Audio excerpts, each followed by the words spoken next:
Salam sejahtera buat saudara-saudara sekalian. Di dalam menjalankan hukum ini, dalam praktek sehari-hari, kita itu kadang-kadang ketemu dengan satu persoalan yang selama ini mungkin tidak terpikirkan oleh kita, bahwa satu waktu ini kita akan terbentur atau mengalami persoalan. Lalu ketika kita berhadapan dengan kasus-kasus itu, maka mulai kita sadar bahwa ternyata pasal-pasal yang ada di dalam undang-undang itu ternyata perlu diupdate atau mungkin perlu dirubah, diperbaharui, disesuaikan dengan kebutuhan atau kondisi terkini, kondisi sekarang ini.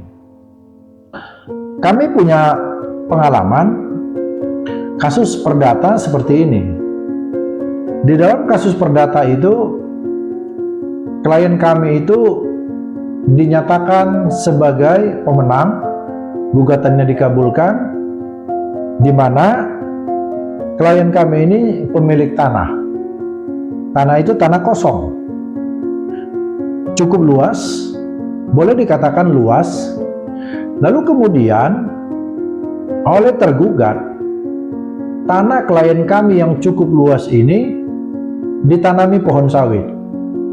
Ditanami sawit, dan kemudian bergulirlah perkara di pengadilan. Si tergugat yang menanam sawit ini dikalahkan oleh pengadilan. Bahkan gugatan ini berjalan dari mulai PN, PT, kasasi di MA, kemudian kasasi di tingkat PK. Klien kita dimenangkan. Dinyatakanlah bahwa si tergugat ini yang memakai tanah dari klien kami ini bersalah, PMH, melakukan perbuatan melawan hukum, seperti itu. Sekarang yang menjadi titik diskusi atau poin diskusinya adalah seperti ini.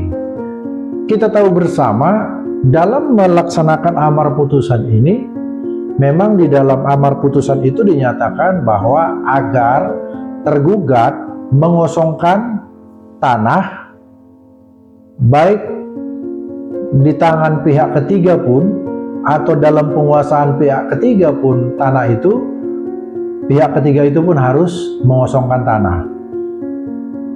Di atas tanah yang tadi kami paparkan itu ada tanaman sawit.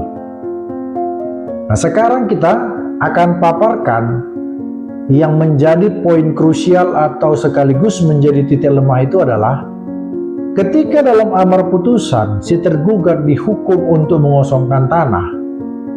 Kalau si tergugat tidak peduli, dia tidak mau mengosongkan tanah dengan sawit yang ada di atas tanah yang begitu luas, yang dengan notabene juga selama puluhan tahun dia memetik hasil dari sawit itu.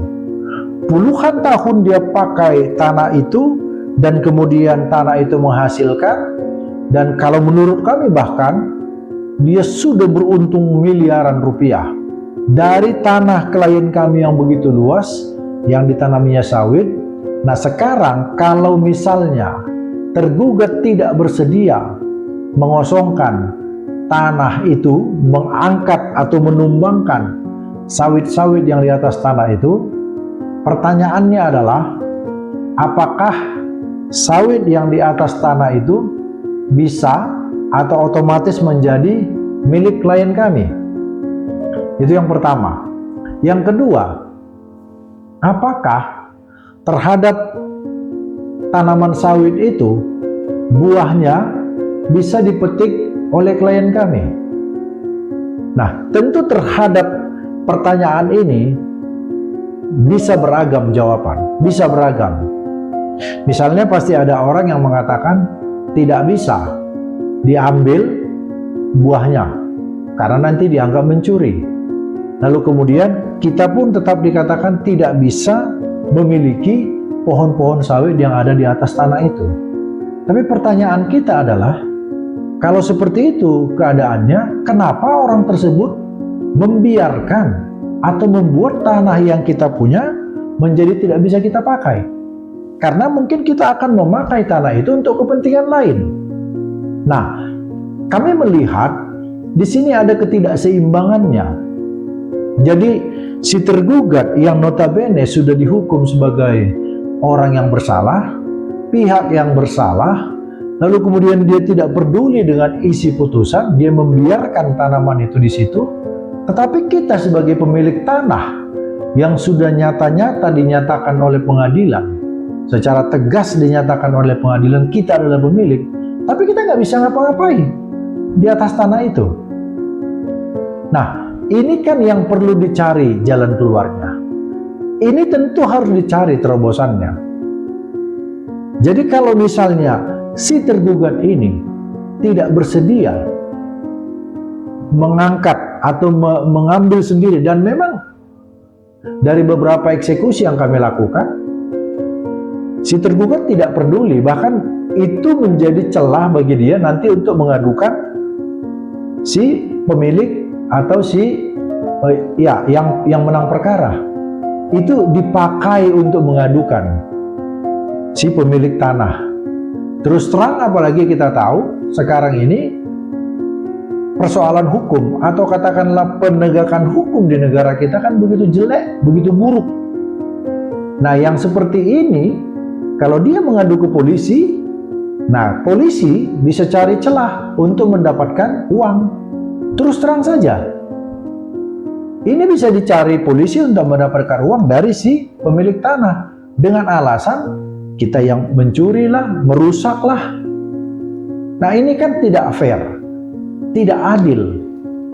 Lalu kemudian yang terakhir, yang ketiga, kalau misalnya si pemilik tanah tidak punya kemampuan untuk menumbangkan itu, karena tentu dengan wilayah yang begitu luas membutuhkan biaya yang besar, yang pasti tentu akan merental alat berat untuk menghancurkan atau katakanlah menumbangkan atau untuk merusak apapun yang ada di atas tanah. Itu bukan biaya yang kecil.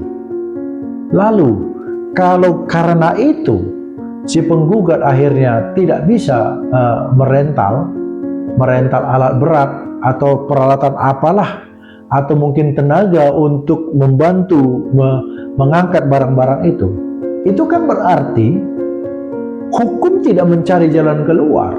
Atau kembali lagi, kalau kita mungkin boleh mengatakan, kembali lagi hukum tidak berpihak kepada yang menang perkara itu. Jadi bisa saja akhirnya perkara itu tidak jadi dieksekusi.